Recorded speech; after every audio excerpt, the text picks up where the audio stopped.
Welcome to this launch of our volume, Refugees and Religion, Ethnographic Studies of Global Trajectories. Edited by Peter van der Veer and myself, I'm Birgit Meyer, and grounded in 2 workshops, which yielded 13 chapters. This volume has just been published, open access by Bloomsbury, and also as a real book. And I'm very happy to be able to show it to you here.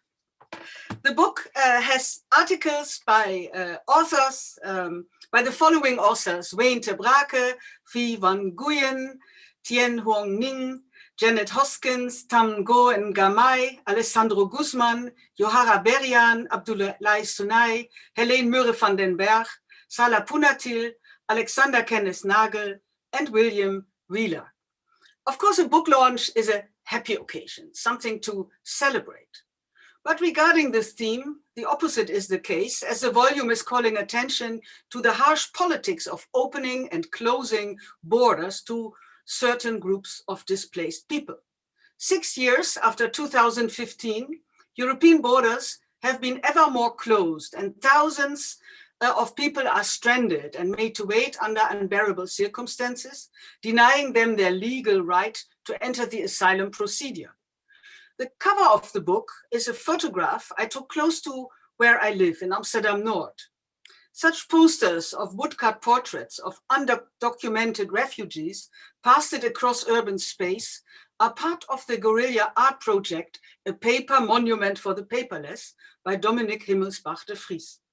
We found it a compelling image because it echoes the spirit of our volume, which aims to make visible the predicaments and struggles of migrants and refugees on the move to and in Europe. Our volume calls explicit attention to religion, which forms an important dimension of all the stages in their trajectories, including the handling of their asylum applications and their reception and accommodation in our secular societies. In public debates, religion mainly features as a problem associated with certain groups of refugees, especially Muslims. But there's more to religion. Required is a closer analysis of the secular frame that arose historically as a way of regulating and handling religion, and that is now often taken for granted. Our volume makes religion visible in this secular frame by asking, how did and do these refugees practice their religion, Islam, Christianity, Buddhism, in their trajectories? Which frames were and are employed by institutions in Europe to determine what is religion and not, according to the law, and to delineate the limits of religious authority, religious practice, and religious speech? With this volume, we adamantly position ourselves against a conventional crisis discourse. The framing of the arrival of more than 1 million people at Europe's increasingly guarded borders in 2015 as a refugee crisis does not refer primarily to the critical situation of these people as such, but above all to the problem Europe has with their presence. So it is a European crisis about refugees, a situation in which politicians and policymakers fail to offer refugees decent and fair treatment as required by international law and the UNHCR. This is still the case as one look at Lesbos and other camps on the European borders shows.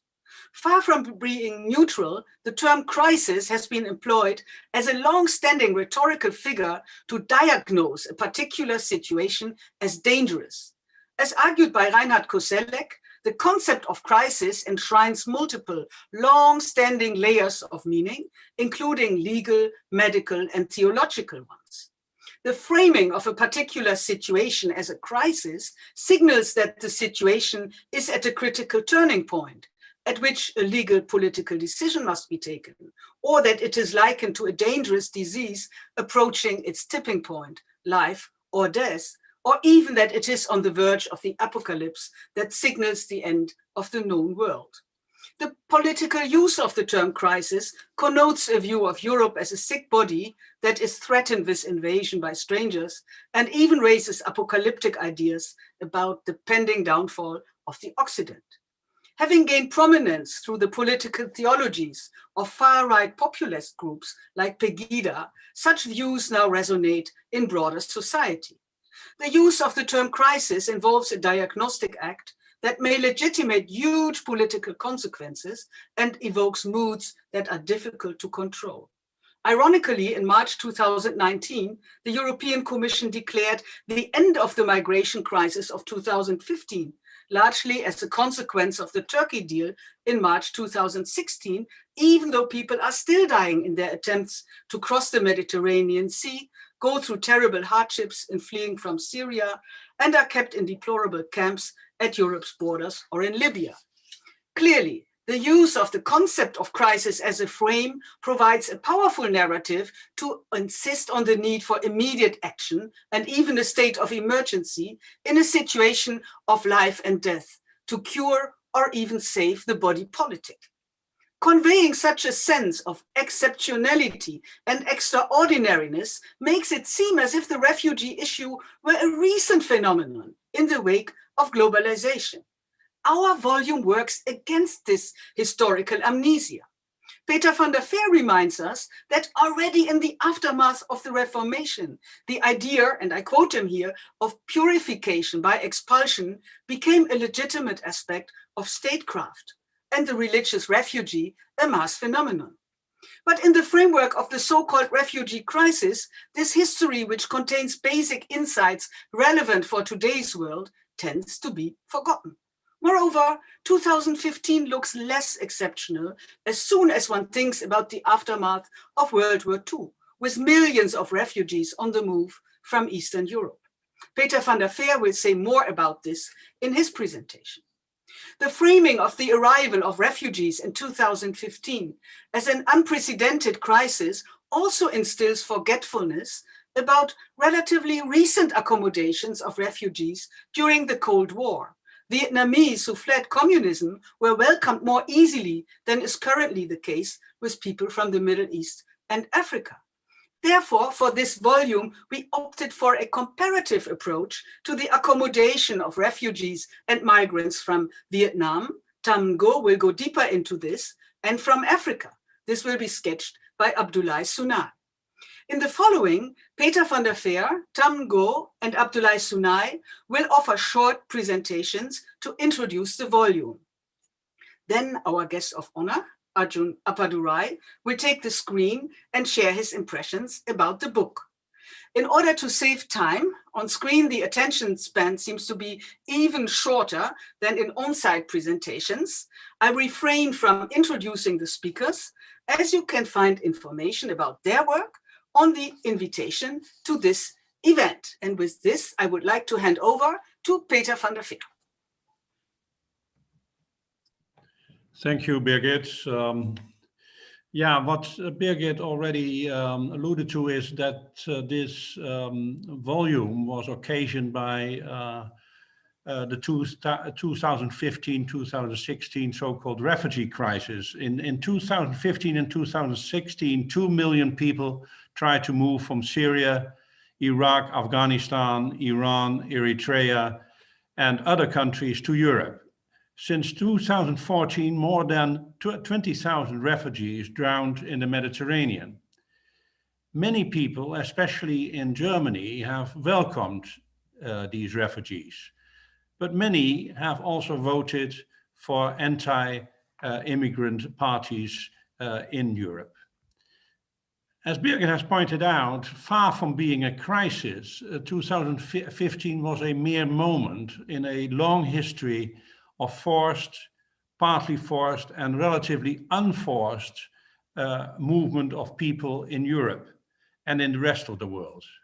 It most resembles the so-called Indochina refugee crisis of the late 70s, in which 2 million people left Vietnam, many on boat. 250,000 of them perished at sea.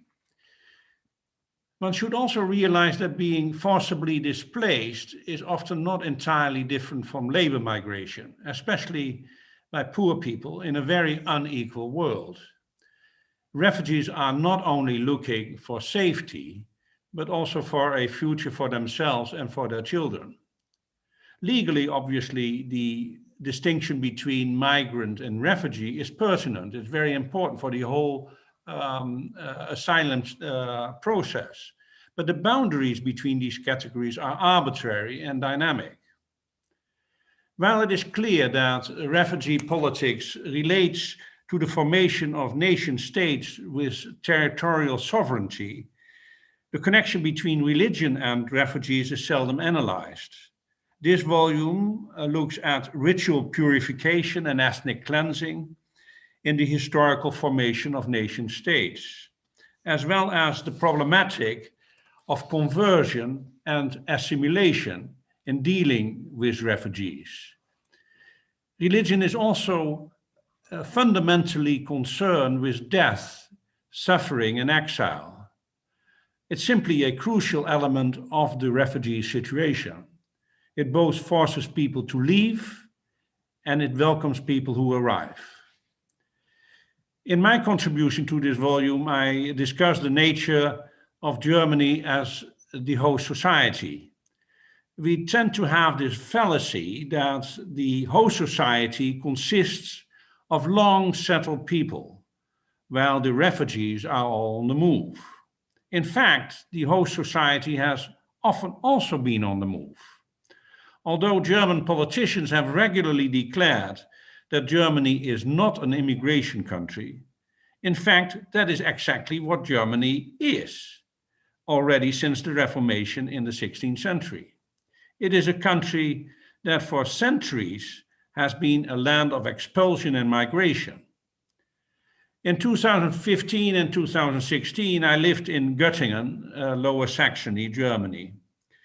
When I started to pay some attention to refugees because of the so-called crisis, I suddenly discovered that part of the staff in my institute were refugees or children of refugees. Moreover, the Russians, Vietnamese, and Iranians in town were refugees. So a large part of the population was in fact refugee.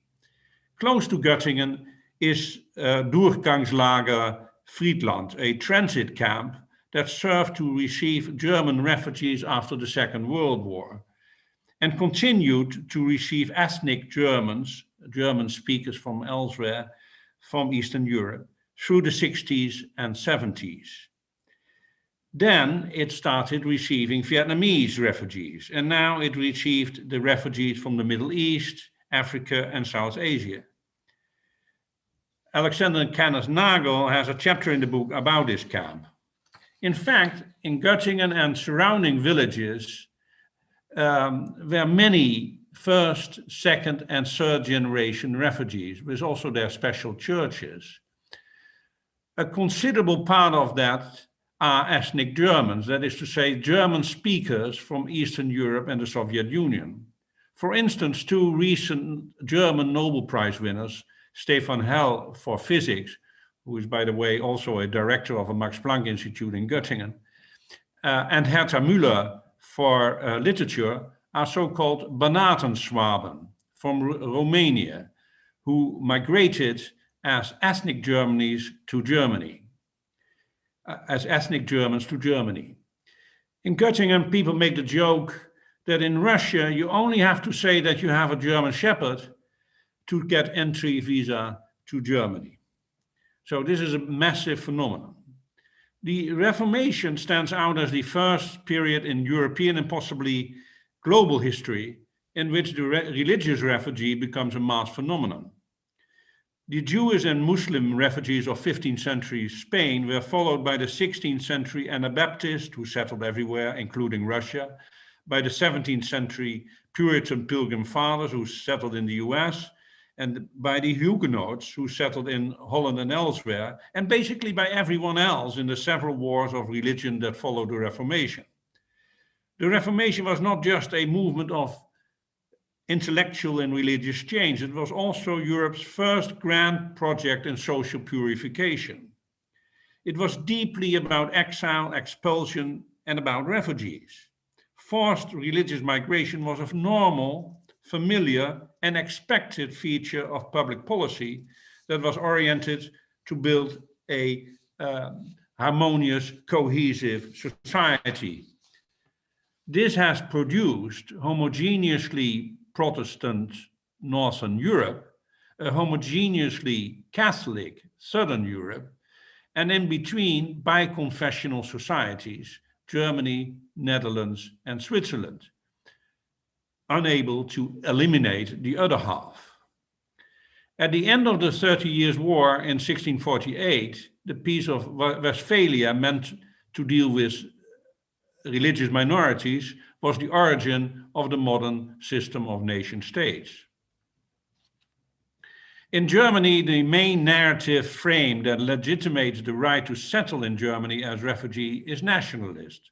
It's about these ethnic Germans who live in Eastern Europe outside of contemporary German national borders. It's not about the 46 million people of German descent that live in the US, but it is about a combination of blood and territory, Blut und Boden, in Eastern Europe.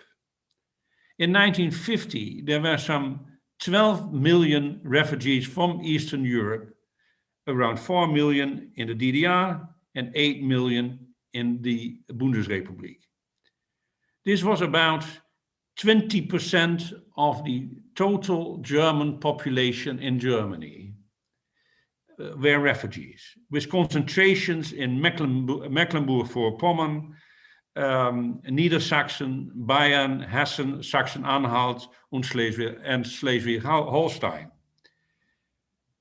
Now, what were the religious effects of this enormous forced migration of German speakers? With the influx of refugees, the regional confessional boundaries that were established after the Reformation, they were broken. Catholics moved to Protestant areas and vice versa. Even within one confessional community, different traditions were introduced. The Germans in Eastern Europe were pietist Lutheran or Mennonites or traditional pilgrimage-oriented Catholics. Germany had, since the 30-Year Wars, always been characterized by strong geographic separation of confession, which was significantly shaken up by the refugees. The influx of refugees created a lively exchange of religious ideas that disrupted the traditional equations of the German countryside. They, in fact, created a new modern Germany that eventually also would become gradually secular. Now, one may wonder what these historical experiences of exile and uprootedness have done to the Germans.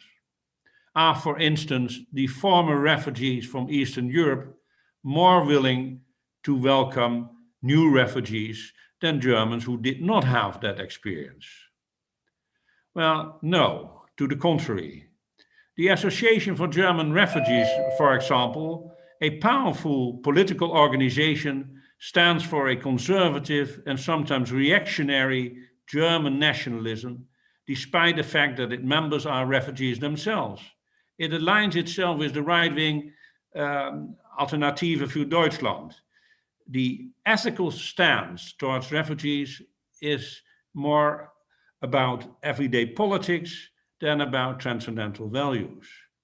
But a crucial part of that politics is the interpretation of national history and of personal experience. And with that, I give the floor over to Tom Noll. I need to be turned on. The hosts have actually blocked my video.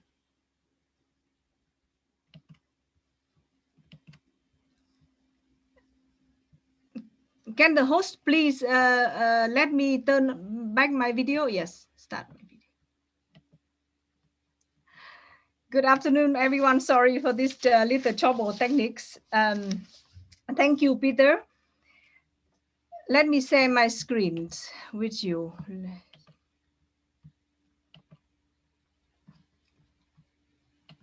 Okay, so religion, be it Catholicism, Cao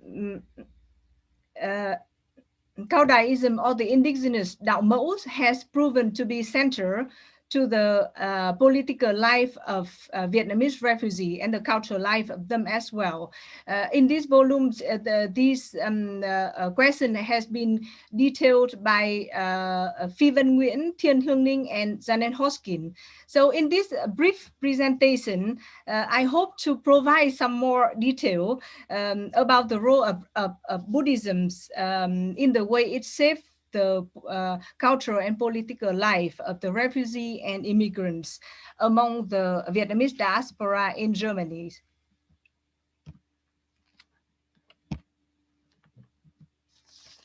Berlin has 20,000 Vietnamese population. Partly, they are both refugees who have been received by West Germany, and partly they are contract labor from the DDR. Today, there are also newcomers, often illegal, looking for an opportunity to build life in Germany. They all have left Vietnam, but have not left it behind. Vietnam as a country of origin still looms large, not only in imaginative sense, but also in direct political sense. One could call this the Enigma of Arrival, that one never fully arrives, and that many of the trouble that make one move to another country keep following the migrants. Buddhism addressed this enigma of arrival both in a religious and a political sense. Buddhism in Germany has become a major site of contesting people's relation to Vietnam. Let me first give you a brief historical background. Immediately after the fall of Saigon in 1975, the West German government declared a willingness to accept a contingent of refugees without submitting them to individual asylum procedures. The Vietnamese boat refugees were brought to the Federal Republic of Germany in the 1979, did not have to apply for asylum when they were taken out of the refugee camps in Southeast Asia or from boat crossing the South China Sea. At the same time, the DDR began to recruit Vietnamese contract laborers. In the mid of the 1970s, the DDR has signed treaties with Vietnam, Cuba, Angola, and the Mozambiques to bring contract laborers to work in the industry. These contracts range from 4 to 5 years. The treaty with Vietnam was signed in the 1980s, exactly at the same time that the GFR were accepting the boat refugees. With the fall of the communist regime in the GDR and the East-West reunification, a new situation emerged in which the anti-communist boat refugee and the communist contract laborers came together in the unified Germany. From our perspective, both legal refugees from South Vietnam and often not entirely legalized former contract laborer from North Vietnam formed together the Vietnamese migration into Germany. All of them had suffered from the devastation of their country after several decades of war and had done everything they could to live for more promising region of the world, whether it was a West Germany or East Germany. The relation between the North Vietnamese contract laborers and the Southern Vietnamese boat refugee show how state policy, both Germany and Vietnamese, failed to capture the dynamic realities. Although aware of each other's existence, members of the two groups only had their first encounters after the fall of the Berlin Wall. Starting with social and commercial exchange, the relation between many former boat refugees and contract workers soon become intimate. Marriage between female boat refugees and male contract laborers is the most consequential way to national unification among the Vietnamese population in Germany. Religion is another area in which the two groups have sought unification and reconciliation, but not always with success. In this book, we discuss the history and relation between the Linh Tu Temple in West Berlin, established by the Southern Vietnamese refugee, and the Pho Da Temple, established by the Dong Xuân Bazaars by North Vietnamese traders who were former contract workers. The relation and competition between the two temples is just one of many examples about how the legacy of Cold War and its unfolding in Berlin is experienced by an ethnic communities like the Vietnamese. The Lingtiu Pagoda in Spandau, West Berlin, is the oldest among these ethnic religious institutions. In the 1980s, a group of both refugees met in a small apartment in Spandau district to meditate and pray for the Buddha under the instruction of the Venerable Phương Trượng, a Buddhist monk based in Hanover.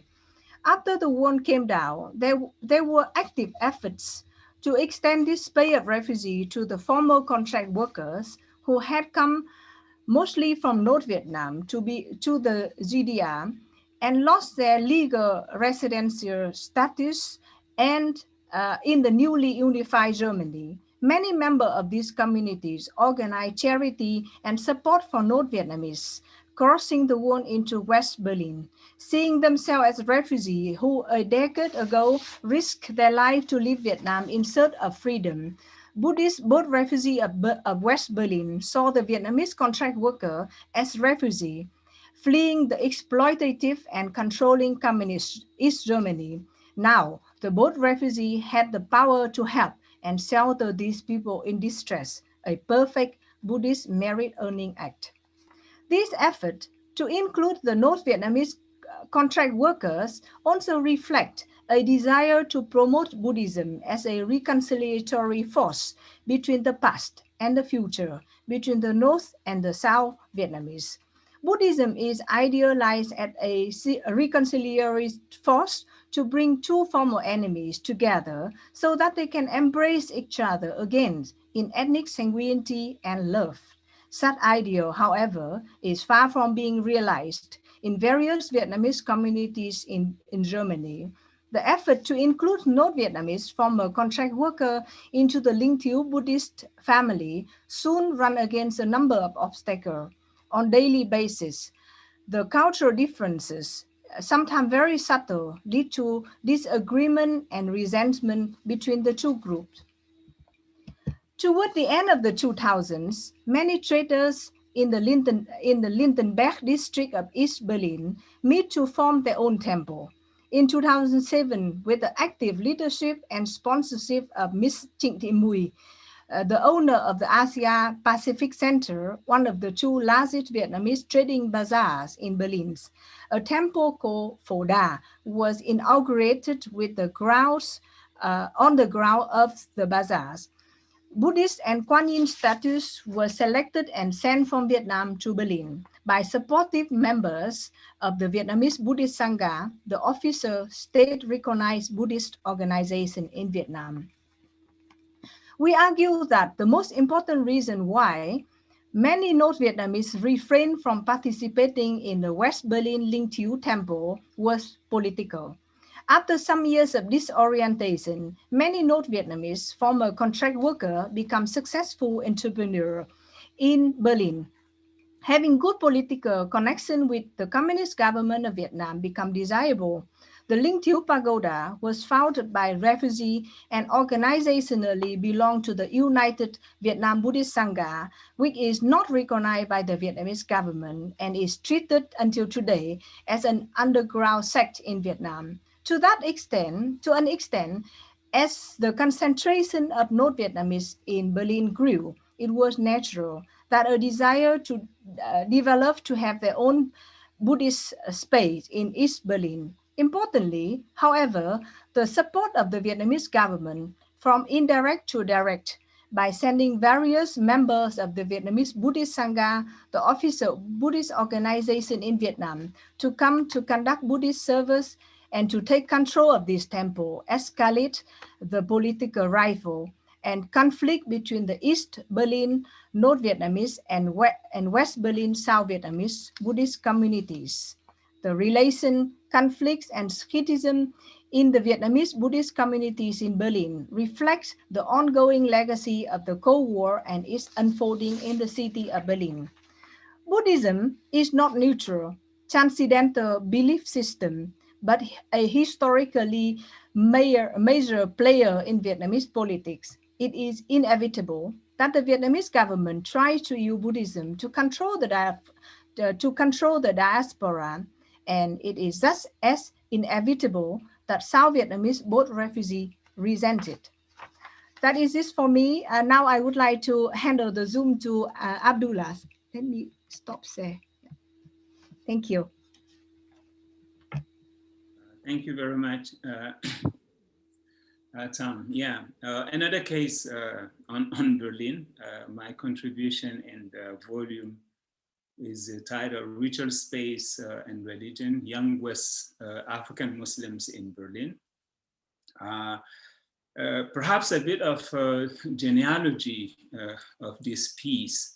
This is actually my first academic, I would say, engagement with the connection, I would say, between religion and refugee and migration. As a scholar, I found myself compelled to an analysis that would bring to the fore, I would say, the experience of many of my interlocutors in Berlin. And some of those interlocutors are young Muslim from West Africa. So I would like to, I wanted to say something about those interlocutors, those young Muslims who actually, whose journey started from many places, I would say, in West Africa, Burkina Faso, Niger, Mali, Benin. And then initially their plan was to be to travel to Libya, because there is this kind of seasonal migration people are used to in the region. So once in Libya, of course, the civil war started, and then they had to flee, and they ended up being in Berlin, of course, crossing the Mediterranean through Italy for most of them, and then once in Berlin, as I show in the piece I contribute, religion becomes important for them. So that dimension of religion in this whole experience, this whole process of migration or being refugee, is what I try to highlight in my contribution. I would say perhaps this is also what I would call the examination of the condition of migrants and refugees from West Africa. In Europe in general, I think there are many, one could say there are enough studies. The case I contribute here can be compared to, in particular, studies on migrants, West African migrants in Italy, or in France, or in the Netherlands, and even in the UK. So in this specific case, I wanted really to capture or to portray part of the experience of being a young Muslim from West Africa in the whole configuration of Berlin. One could call it even Muslim Berlin. But it's not just about Muslim Berlin, but it's also the political Berlin, the social Berlin. My interest in ritual space, or finding ritual space, as I call it here in the piece, actually revolves around one specific space, is the mosque. What I discuss actually in my contribution is about, for most of it, is about the first African mosque, which is based in Berlin, in Neukölln, and which has become, I would say, the face of what many would call West African Islam in Berlin. Anyway, so what I realized as I was having conversations, informal conversation in the beginning with these young Muslims from West Africa, is that finding a ritual space has become very important to them. Many of them were not actually, well, one would say, practitioners or everyday practitioners of Islam. And what many would tell me in our conversation is that really in Berlin, Islam became important to them, to help them, of course, find a space, find a community, to belong also, because in many of them needed that belonging or those connections in order to face the predicament, I would say, of their situation. So ritual space, the mosque has become very important to them, but it's not just about the mosque, it was also, I would say, finding a West African space in general. So we go from ritual space to what I call in the piece, social space. In that regard, I think the move to me is not just about trying to problematize, understand religiosity, but to see how a concern with religion and religiosity becomes or ends up becoming something of social significance. And that what I saw with these young Muslims from West Africa. So this is important to say, especially because one of the conditions of these young Muslims is that they are in a double, I would say, double minority situation. First, they are in a city where Islam or Muslims are a minority. Many of these West Africans, for example, tried in the beginning to be part of or to go find ritual space among Berliners from Turkish background. Of course, they had their issues in that context. So, for example, discrimination, marginalization was part of that experience they had.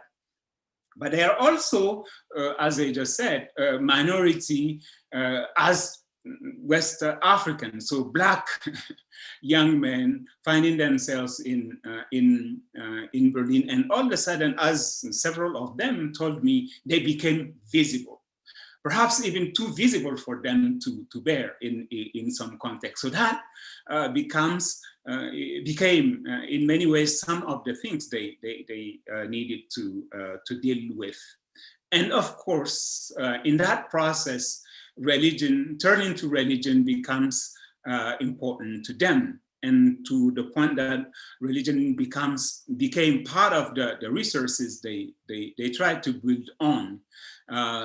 Religion becoming their political, their social tools. They took religion into their strategies to find place, to make place, and to become also part of the city in Berlin. So that whole process is what I try to document and to discuss in my piece. How, again, refugees find ritual space is really a central question I try to answer through the case of these young Muslims. And then the most significant space where actually I conducted this research is the first African mosque. So the mosque actually has received several names over time. The African mosque in Berlin, the first African mosque, the Black mosque, etc. But in the end, what was important is not just the naming of the place, but the fact that it has become an infrastructure of social inscription, as I said in the piece, how socially these young Muslims have used the mosque to inscribe themselves in the landscape of Berlin. I could go in details in discussing the future of this mosque, for example, this infrastructure. For example, many of the participants in this mosque are from Ghana. Okay, it started actually with young people from Ghana joining forces with a Sufi group, the Tijaniya group, which is affiliated with another Tijaniya group in Ghana. And then they started this mosque, and slowly, as the condition of refugees deteriorated, they opened up to refugees coming from the region. So language was very important. English, I said, but also Hausa. Hausa was one of the languages the mosque used to bring together, for example, young people from Nigeria, from Niger. Some point they use also French, but rarely with, in particular, an imam who has a Togolese background. Anyway, so combining ritual space, making religion as a resource, and creating this infrastructure of social inscription offered an opportunity for many of these young Muslims from West Africa to deal with their situation of being refugees and migrants who found themselves in Berlin. So I would like to show you actually one episode, one event I was part of, and then perhaps that would give you a sense of the significance of space and place in this configuration of migration and refugees I am discussing here. Perhaps I can just play it to give you.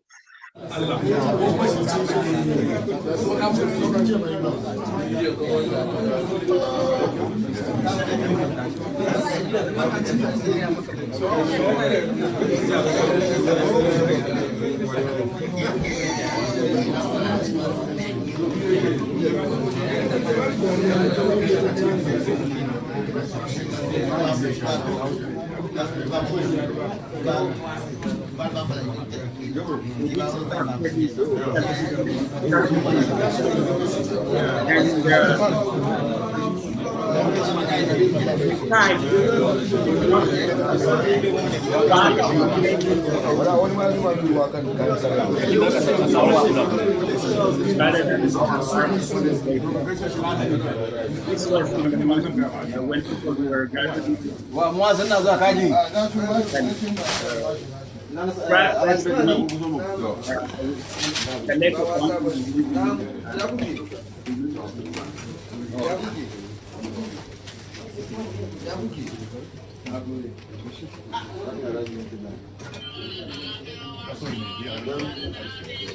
Anyways, just to add to what I was saying, this is a celebration of the Eid, but the mosque has been also used for many events, naming ceremonies, weddings, for even Independence Day celebrations, with young Muslim from Sierra Leone, from even Gambia at some point. I would like to say this is, again, an attempt at trying to analyze how, in a refugee context, young Muslims find resources in religion and religiosity. And part of this desire or necessity of finding religiosity in this context, I would say, is very much related to what they have experienced as a Black young man coming to Berlin and all of a sudden becoming visible. I would like to keep it here, perhaps elaborating on some of the aspects I did not touch on here later on in the discussion. Thank you again. I will turn it over to Birgit.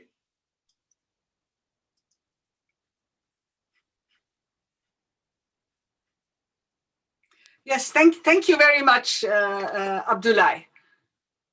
Yes, am I seen? Oops. I hope so. Good. Okay. Well, of course, these are just 3 contributions from a book with, as I said, 13 chapters.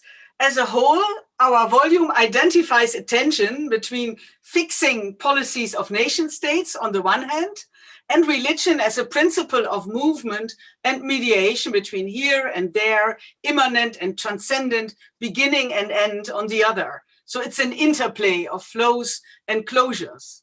The contributions to our volume have each traced specific parts of the itineraries of refugees leaving home, being stuck in waiting in Morocco or in Kampala, Uganda, or having arrived in Europe awaiting the asylum procedure, or the moment of settlement and the finding of ritual spaces about which we heard just now from Tom and Abdullah, and investing, building in a way resources for specific migrant communities.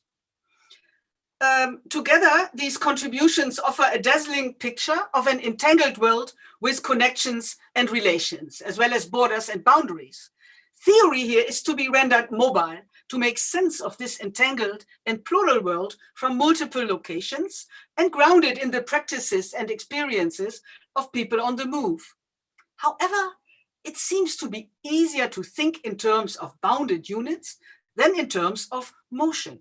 This is deeply ingrained in the sociological imagination, yet always haunted by the presence of others who challenge conventional ordering principles.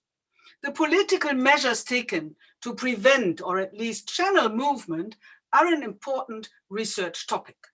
But as our volume shows, such research cannot be done successfully from an epistemology grounded in sedentary, bounded logics for which movement itself is a problem. While we need to study the fixity and order imposed by nation states, it is necessary to move beyond the methodological and epistemological nationalism that still informs a great deal of scholarship in the social sciences and humanities. The point is to keep in mind that itinerant or nomadic reason is an alternative possibility, if only to better understand the interfaces of flows and closures to which the study of people on the move and of refugees in particular draws attention. Of course, anthropology has long challenged the settled reason at the core of Eurocentric modes of knowledge production. And the by now dawning insight that Europe is a post-colonial frontier zone calls for a sustained effort in the social and cultural sciences to mobilize theory, to be able to make critical sense of our open and at the same time closed, interconnected world. And the research on the refugees and religion nexus presented in this volume, I like to show it to you again, underscores the pressing importance of this endeavor. And I would like to stress that this volume it's nice that it's there as a hard copy, but it also exists in a way in a virtual open access version on Bloomsbury Collections. Well, now I would like to give the floor, or the screen we should say, to Arjun Appadurai. Arjun, it is a great pleasure and honor, in fact, to have you here in this virtual place. Good memories come to my mind of your engagement with our NWO Votro research program, Globalization and the Construction of Communal Identities, and the Research Center Religion and Society here at the University of Amsterdam. Already since the mid-90s, we have known you as a critical friend, prepared to think along, to share ideas, and to give advice. And so we are all the more happy that you accepted our invitation to give us your thoughts about this volume. So please, you have the screen, Arjun.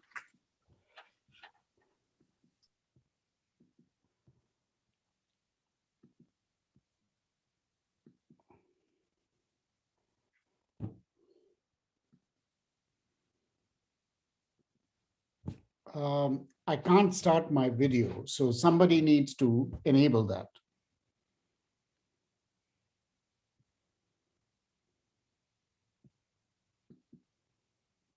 Okay. Well, let's see. Now, okay. Can you see and hear me? Maybe.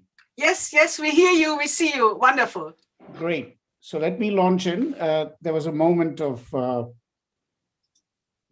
uncertainty there. So I'm just going to proceed until you tell me that something is not working. So let me begin by saying thank you to all of you, but of course, especially to Birgit and Peter, my acquaintance with them going back really an embarrassingly long way, at least for me. Embarrassing in terms of the passage of time, but not in terms of the context, some of which Birgit kindly mentioned. There are just so many overlaps, shared biographies, shared points of contact and encounter, that this is a really a great occasion for me to join in the discussion and celebration of this book, which I do think is a remarkable accomplishment, which makes one wonder why the connection between religion and migration has received so little attention until recently. Possibly this is because the discourse of migrants and refugees, especially in Western Europe, has been so intimately tied up with nation, economy, and security, all seen as issues whose pragmatics trump the values of compassion, care, and neighborliness. Perhaps, too, the status of citizen has been so thoroughly framed in terms of territory, civility, and deliberative politics that religion often enters through the back door, through the discourses and practices of sacrifice, cleansing, and purity. These possibilities and others are addressed beautifully by Birgit and Peter, the editors, and by many, indeed all, of the contributors in one way or another. As I read the book, with its laudable emphasis on the importance of context, historical, cultural, social, both for terms and for practices and for traditions in this space, two recent examples came to my mind, and these are going to take me, 60 seconds each. They're more allusions than explications, but here they are. The first is the extraordinary role of the Sikh community in India and in the wider world in stepping forward to help victims of violence, marginalization, and famine by organizing food, shelter, medicine, and simple fellowship for such victims worldwide. Today, Sikhs are at the center of the biggest struggle against the Modi regime in India, and they are encircling Delhi and were doing so for 5 months, just before Delhi was turned into a living crematorium by the virus, the COVID virus, as well as by the BJP regime. Sikh compassion cannot be understood except through a deep understanding of the relationship between borders, partition, forced migration, resettlement, and diasporic nationalism, the image of Khalistan, for example. The Sikhs, who have a proud martial tradition, may be seen now as militantly compassionate towards refugees. So that's the first association that came to my mind after reading this book. The second, the other example is the Rohingya of Burma, perhaps the most heartrending case of genocidal victimization, forced migration, and absence of sanctuary for any significant group or identity, and from any country or nation other. The roots of the Burmese or Myanmar state campaign against the Rohingya are multiple, but they lie also in the monastic networks of the Buddhist far right in Burma, who are one part of a massive internal debate within Myanmar and extending to India, Sri Lanka, China, and other places about the role of wandering movement in Buddhist religion, about permissible violence against enemies of the state, and about compassion and suffering as limited by ethno-religious boundaries. And this echoes in a very complex way with Tom's beautiful presentation about Buddhism here in Berlin, having to do with the North and the South. In the Sikh case and the Burmese Buddhist cases, we see two very different ways in which militant religiosity, compassion, and the role of people who are wandering, displaced, and vulnerable are debated. So these are mental associations for me. But this said, I want to briefly speak about something a bit different, which is coming back to Germany. And give me just 1 second, I'm shuffling paper here, costing me some time, but I hope it's worthwhile at the end. Oh, here we are. So I shift frame by way of a conclusion in my last 5 or 6 minutes to the question that I think animates the whole book, Peter and Birgit and your collective book. At least it seemed to me a key one for me. And that has to do with bringing anthropology into this discussion of the nation, the migrant, the refugee, through the lens of religion, or bringing the migrant into as a lens into the study of religion, both ways. So here I want to get to the discussion which has been very active in Germany since the so-called crisis of 2015-16, and that is the establishment of a ministry, a department and so on, devoted to homeland. And in this case, what is at Unleashed is a huge set of debates surrounding the idea of Heimat.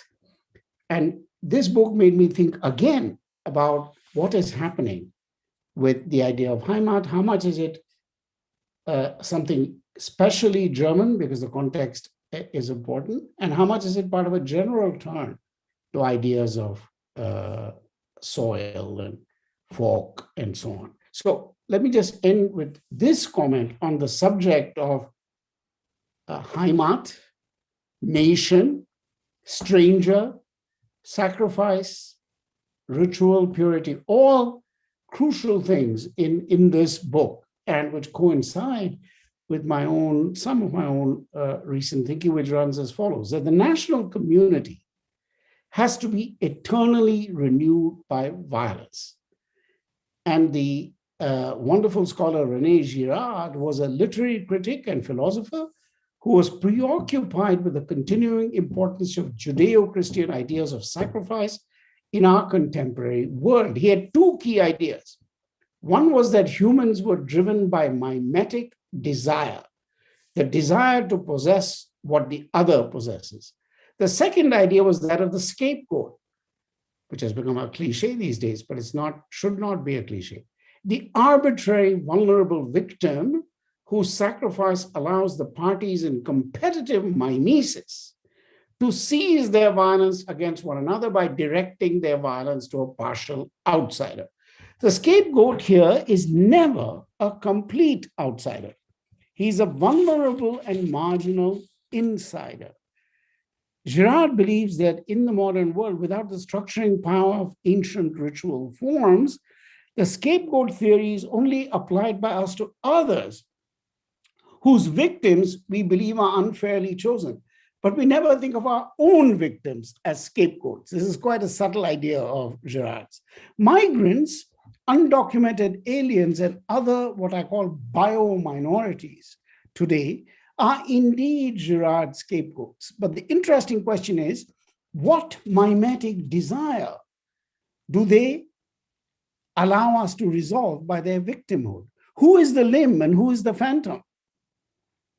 I propose that migrants today awaken rage about the phantom nature of the nation itself, that object of desire that appears to evaporate when faced with global markets, vanishing jobs, rising debt, and austerity economies. Migrants who desire the pleasures of the nation state in the places to which they come arouse the anger of just those citizens for whom, here's the Heimatden, the nation state has become a phantom presence.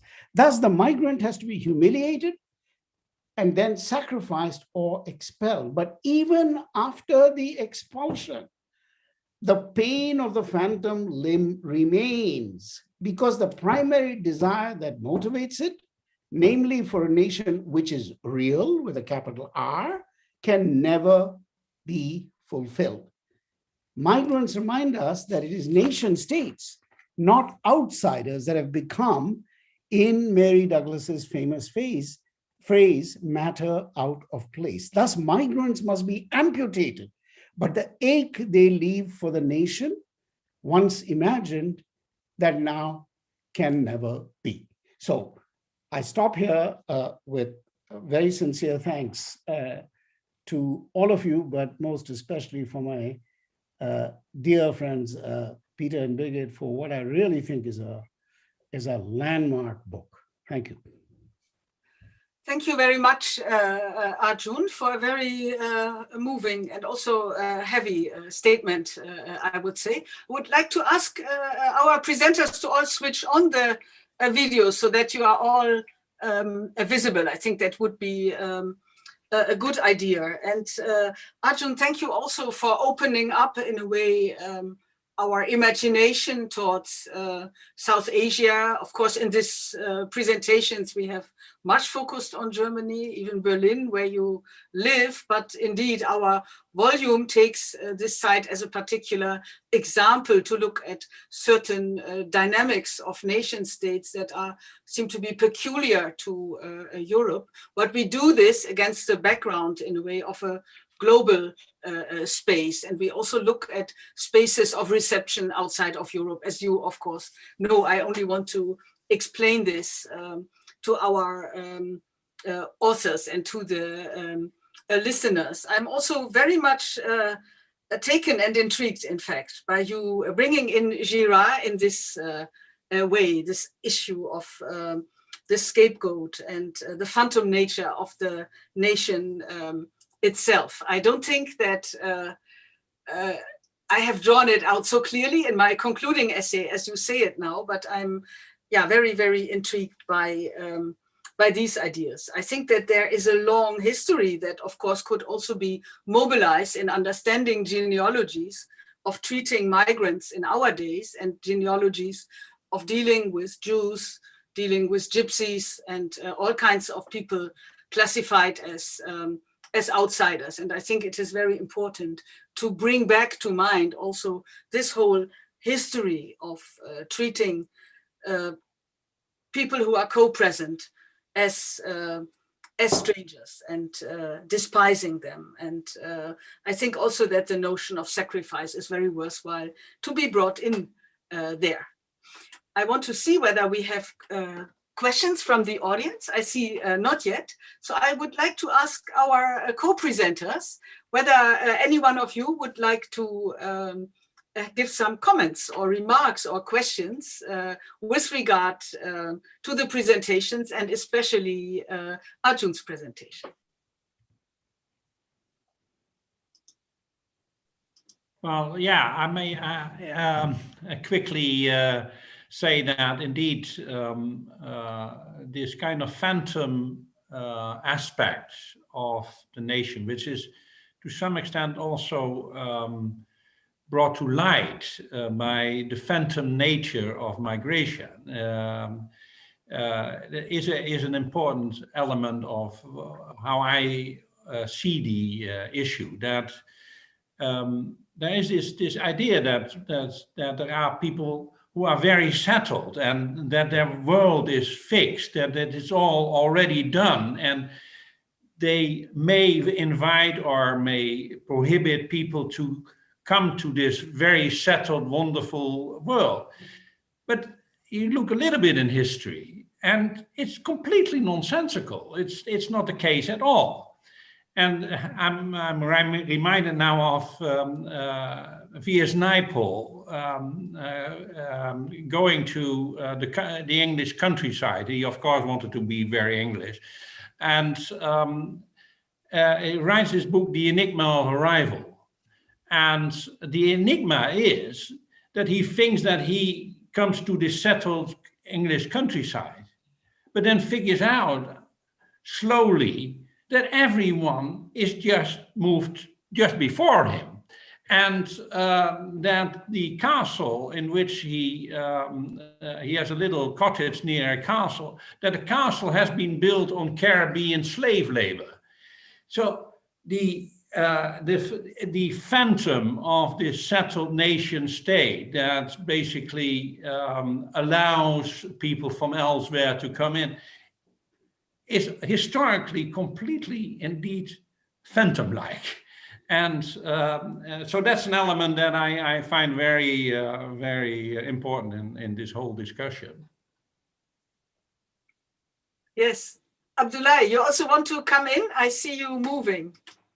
I just wanted to bring in the temporality of all this, because, okay, we've been talking about the scapegoat kind of theory, the whole kind of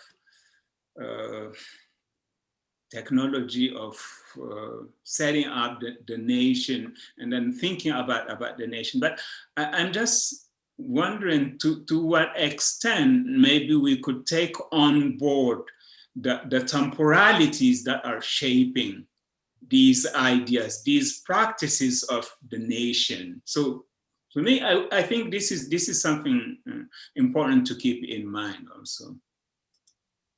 Thank you. And in the meantime, we also have some questions coming in from our audience. And I must say, it is very strange audience that I cannot see you, but that I know that some people are out there and I can know it through questions. So there's a question by our longtime companion and collaborator, Peter Geschiere, about Heimat. And Peter writes, isn't it a product of all the troubles Germans had in becoming a nation state? Heimat is often smaller than fatherland. So is the idea of the stranger as sacrifice not easier in a Heimat setting, or at least different? And I guess that both Peter and Arjun could perhaps speak to this question, but maybe also Tom and Abdullah would want to take it up. Yeah, I always say the movie Heimat, you know. Oh. But this whole idea of Heimat is, of course, exactly what it is. It's something which is not real. It's something that has to be created as a reality, and therefore there's this enormous romantic investment in it. Peter Geschiere is, of course, completely right that Germany is an excellent case for this because it is so late in its state formation. It's the end of the 19th century, and then, of course, several First World War and then the Second World War. If you look at the maps that are the maps of this Heimat, they shrink and then they expand and they shrink and they expand, and basically it's unclear where the boundaries are. So Germany is extremely fractured in that sense, and this idea of Heimat, which is often also related to regional languages. You can illustrate that by the fact that people had to check whether these ethnic Germans who came back after the Second World War, came back after several centuries being in Russia or in Eastern Europe, they come to Germany and then they speak a language that nobody understands. It is a very regional language, and they have to figure out, they have to get native speakers out from Swaben and so on to see whether they are real Germans. And so it is a this nostalgia for a place of the Heimat is often a nostalgia for a place that is already in Poland or in Russia or somewhere else. Germany is an extreme case, but I think all these countries have an illusion about their fixity and about how the Heim is clear. May I just respond briefly, Birgit, Birgit, if you're sharing to both my two favorite Peters, who are both here, and I'm thrilled about that. I don't know whether Peter G has dropped his question and just departed, having exploded us, but I see Peter Van der Veer is here, so that's good. So very quickly to say, yes, I take Peter Van der Veer's point, certainly that the nation itself has that quality. And of course, it's also extremely vulnerable, fragile, volatile, and has to be constantly produced and reproduced by extreme violence. So Balibar and others have pointed this out. This is a terribly difficult project. It's nothing natural. It's the opposite. So people are to be hammered into dying for the nation, killing for the nation, through the army, through this, and it's never finished. So there are 100 people waiting to get out of it every minute. So I think it's perfectly true that both these things are, but I think the interesting spin-off of that Peter's response to my thought, which I totally agree with, is that maybe the anger about migrants and the purity and danger problem needs to be moved to that next level. That is where one phantom is pissed off about the other phantom. It's not about reals. You will take my job. I have been here forever. It's my phantom nation is deeply disturbed about your phantom movement because we think we are still, you think you're moving. In other words, the rage is precisely the fact that the openly moving person coming on the sea and so on brings this out in you, that you've been here for 2 days. So who are you speaking for? So I think that would be a very fruitful thing to pursue. And of course, for religion, what that does to people's cosmologies and so on, this anger, which is actually an anger based on the fact that you are as much in a phantom space as the person who's moving. So I think that's a very rich idea. On the Heimat question, just because I'm right now in Berlin and this discussion became very heated and I had to think about it as a person who doesn't read or speak German or use it, but of course had once or twice in my life heard the term Heimat and even knew that Heim had something to do with Heimat, but beyond that, not much. But in discussions in Berlin, I've learned a lot about it. One of them being fascinating point made by a scholar of Middle East origin, Islamic origin, but who has grown up in Germany. So a fascinating person whose name I can't remember offhand, sorry, is that when Germany was a colonial presence in Namibia and all, there were the equivalents of National Geographics in which the Heimat incorporated beaches in Namibia and so on. So there is a kind of highly localized as well as a totally galactic approach. Heimat can be also there because somehow we make it German, etc. So it's very interesting history, linguistically, philologically, media-wise, going back to print media and so on. So all not directly known to me. But the thing I wanted to say is that there's I think, interesting tension because the homeland or the Heimat idea, and here I'm speaking to Peter Geschirr's question, as well as to Peter Van der Veer's comment, in what ways is Germany a very special case, and in what ways is it increasingly turning out to be a kind of median case for emerging fascisms everywhere, where people are saying, look, let's not hesitate to say Modi is this. We can make fine points, but the F word has to be used. The F word has a location where it's fully developed. So Germany is in a very ambiguous methodological space, so extreme or not at all extreme. And here with the Heimat question, I see a tension, an interesting tension, where I think, again, religion could be very, very useful as an angle between this kind of expansive idea. So anywhere you go, you carry a kind of Heimat virus, so you can come from Sudetenland or you can come from somewhere or from the heart of the bloodlands and somehow you're carrying a German, chip inside you, and then so Germany can spread. So then, of course, 1,000-year Reich is Germans can be everywhere in the whole universe. But on the other hand, you're constantly amputating, cutting, and subtracting impure people. So my joke about Heimat is, at the end of the day, Heimat is only Heim, because everybody else is dubious. So it's only you, your wife, and 2 children. And actually, at the end of the day, the children are poorly developed and disorderly, so amputate them. And of course, women are women. So there'll be one guy inside a house who is his Heim. So there's a kind of eternal shrinking as well as a crazy expansiveness about the idea. So all this to say that the German Heimat idea may be only special in the sense of its peculiar elasticity, whereas in other places, this idea of territory, folk, Hindutva, Bharata, this, that, doesn't have so much rubber in it, whereas the German idea can become just me or the entire world. But that's just a speculative comment in relation to the 2 Peters, as well as to our other colleagues, but I've spoken far too long. No, it's very illuminating, but we have, in the meantime, gotten quite a number of questions, so now we have to be concise in answering. There's an interesting question by Kim de Wild, which also addresses the Heimat question, but then in extending, in a way, from the German meaning and use of it. So I read, "Thank you very much for the book, its launch, and these diverse contributions. It seems that religious space plays an important role for refugees, probably partly as Heimat, since people from specific cultural origins worship there communally. Could you elaborate on that?" And I think this is the question for Abdullah and Tom. And please try to be brief, since we have some more questions that are there. Who would like, Abdullah? Yeah, sure.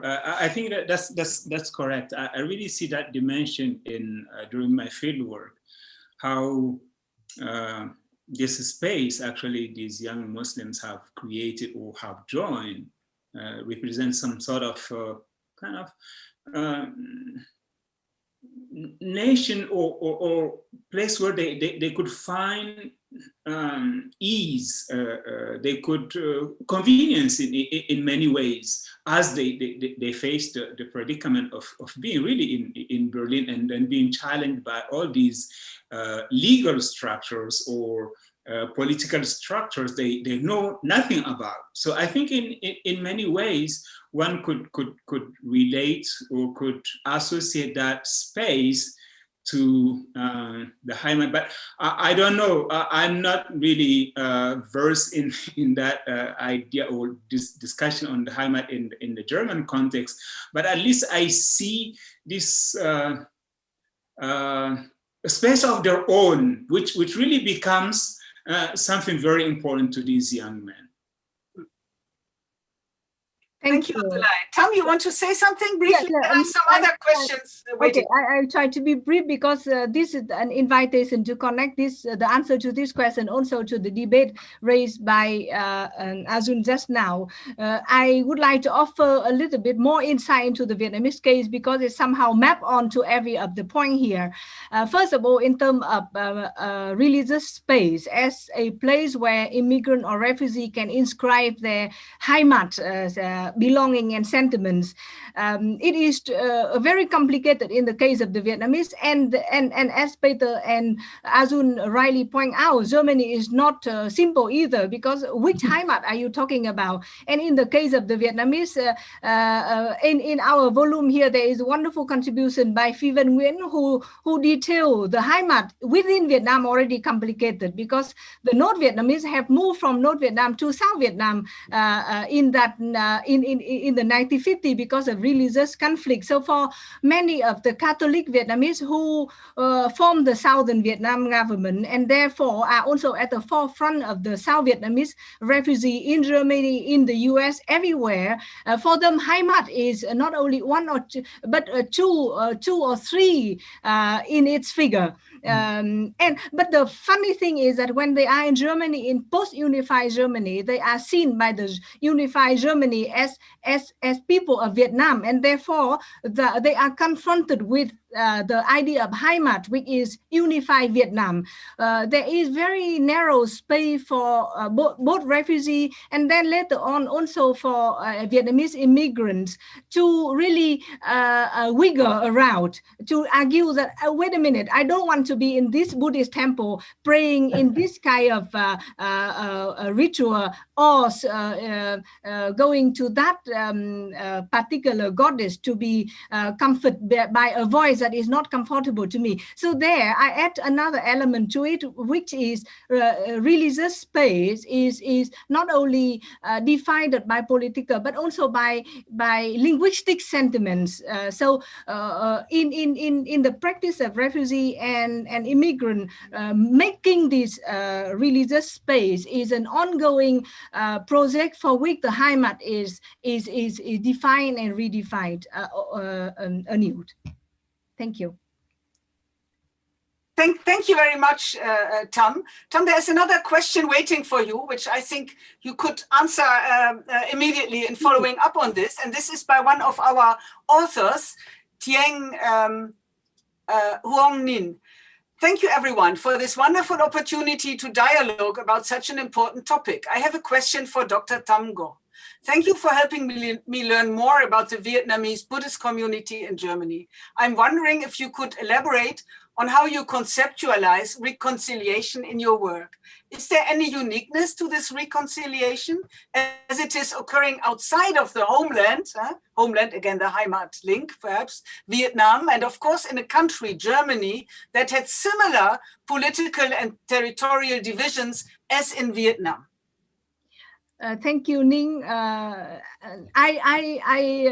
there is another setting, I would like to ask the same question for you about the Catholics diaspora, the Vietnamese Catholics diaspora, because I have also done some interview recently in Vietnam about with a Catholic priest, and he versed in a similar way, but of course with different theological kind of settings and also terminology, but similar to the leaders, to the leadership of Vietnamese Buddhists here in Germany, in Holland. There is an idea that it is already 40 years, almost half a century, actually 50 years is very close by to the end of the Vietnam War. It is time that North and South Vietnamese should come together and should put aside this political difference, especially now you make your not only second but third generation in the West.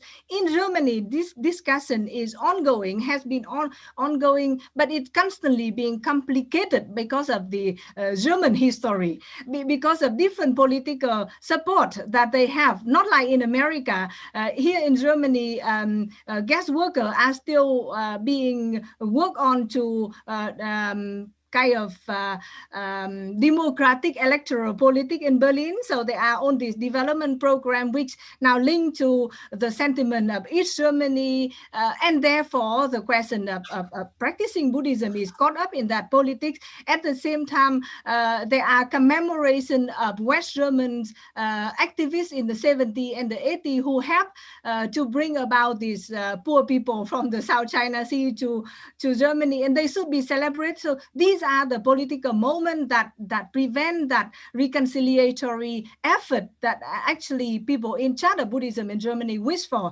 So in the paper, I discuss a very quick vignette of the meeting of Buddhist, several Buddhist temple in West Germany who want to call for a program which they say in Vietnamese về nguồn, using the term of returning to the root, to call for a metaphorical return to Vietnam as a project of reconciliation with yourself and with the homeland. And I think the same thing happened with the Catholic community, but that is for another occasion. Okay, thank you very much. And this is, of course, also an invitation to just read the contributions to the book in all detail. I have two sets of questions or comments I want to read to you now. One is by Jeremy Stoloff, who says, hello, thank you for this fascinating and important volume. I'm not sure if your book addresses this, but I'm curious to know in what ways you might interpret within the lens of religion the more recent pan-European policies of externalization of migration controls, especially in the Mediterranean Sea, where so many asylum seekers continue to drown. What sort of challenge to religious imagination is produced through or against policies that render bodies so disposable? And here I want to add an observation by Oscar Salemink that relates to it. Phantoms, Oscar writes, seem to be frightening and real, and not just recent, changeable, imaginary. Think of people drowning in the Mediterranean, which has been turned from a Brodelian contact zone to a mode of fortress Europe. Or think of the inability to travel during this pandemic as states followed their immediate hunch to close their borders. So this is both, I think, about the imagination within Europe, about closures, and it also asks about the specific religious imagination, imaginaries developed in this moment. It's a very long question. Who of you would like to give a very brief answer to this question slash comment? Maybe I can say one word on that and dealing with the concept of the Ummah. What my case actually tried to do is to show in many ways how these conditions or these experiences of being refugee and migrant and then trying to find ritual space, this whole process is how it's affecting the imagination of the Ummah. And many of the young people I really interacted with, they are questioning the reality of the Ummah, and even in its idealistic nature, I would say. Thank you, Abdullah. And maybe for Jeremy's question, of course, it is the point, and we also refer to that in the volume, that on the part of religious groups within the spectrum of Christianity, for example, there is a big concern, as among humanitarian groups, as Médecins Sans Frontières, there is a concern of what happens on the Mediterranean Sea, in the camps in Gran Canaria, but also on Lesbos, of course. And I think what we find are quite clashing theologies of compassion mobilized against certain political theologies of exclusion. And I think that one could pay more attention also to the divergent religious imaginations of questions of nationhood and religion. We have perhaps started to open up these issues, but more could be said about this, Jeremy. There are still other questions. I want to read a question by Jeremy Walton, who says, thank you for this provocative, fascinating panel. I have two rather general questions. First, in the project as a whole, how do the authors understand the relationship between, on the one hand, religion as a determinant of mobility and refugeehood, whether Huguenots in the 16th and 17th century or Rohingya today, and on the other, mobility and refugeehood as the crucible for certain forms of religious community, highlighted especially in Dr. Ngo's and Dr. Sunai's presentations. Secondly, and drawing on Professor Appadurai's remarks, to what extent does the European crisis illuminate other configurations of religion and refugeehood? This is a really complex, two-edged question. And I wonder whether perhaps Tam and Abdullah would like to start, and then either Arjun or Peter might want to address the second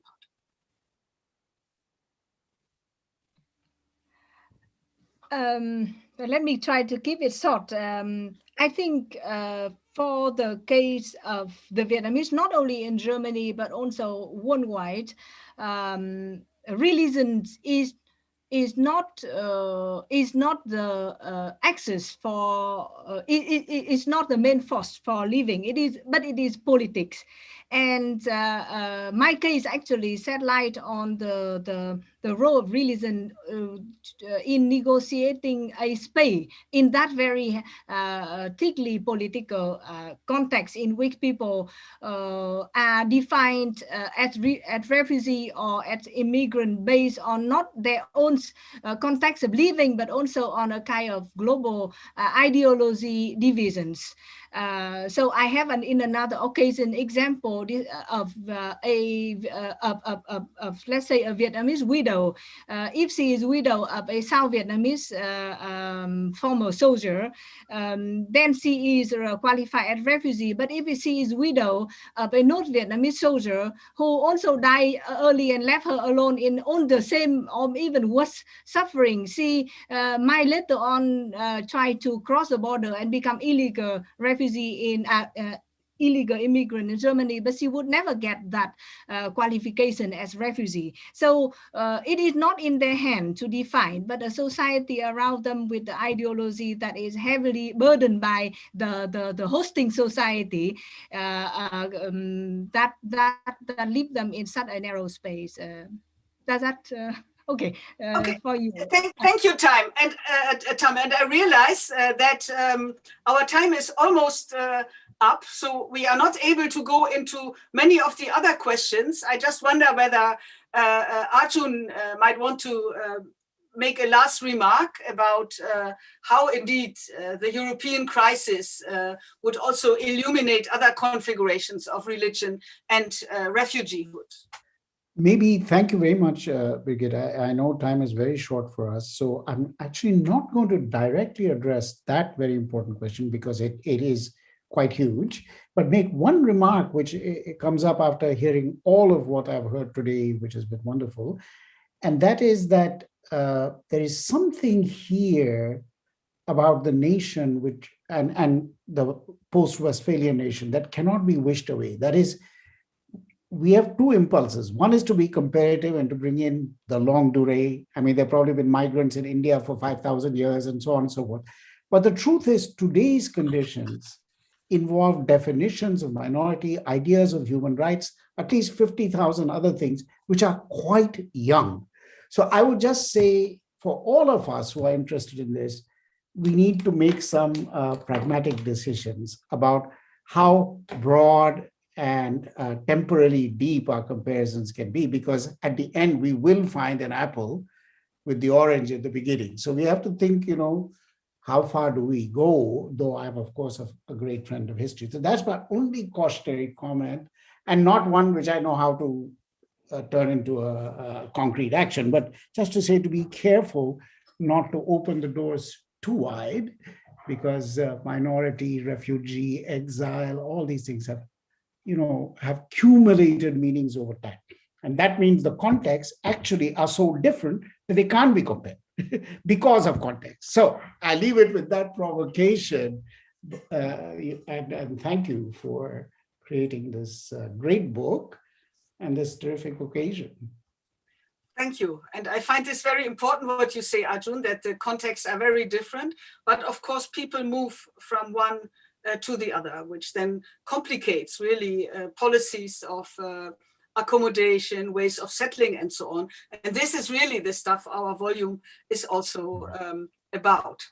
Well, it would be very interesting to go on and pursue this discussion, certainly with regard to the theme of Heimat, which triggered more comments by Machteld Löwenstein and also by Patrick Eisenlohr. Unfortunately, time is not on our side, so we cannot pursue these questions here in this format. I'm very, very sorry that we have this rather strict regime and not even a possibility now to drink a glass together, to have a toast on the volume, and to continue in a way with informal discussions. This is really a great pity. And while I'm happy that we have been able to bring so many people here and to also engage in this on-screen conversations, I'm also very sorry that soon this will have a very abrupt end by us pressing this red button,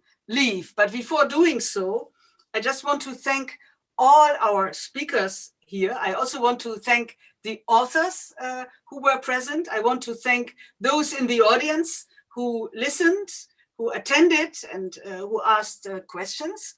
I want to thank Spel 25, Jetske Brauer and Fatima Kamal, as well as Julia and Kimberly, for doing all the technicalities without which our communication would simply not be possible.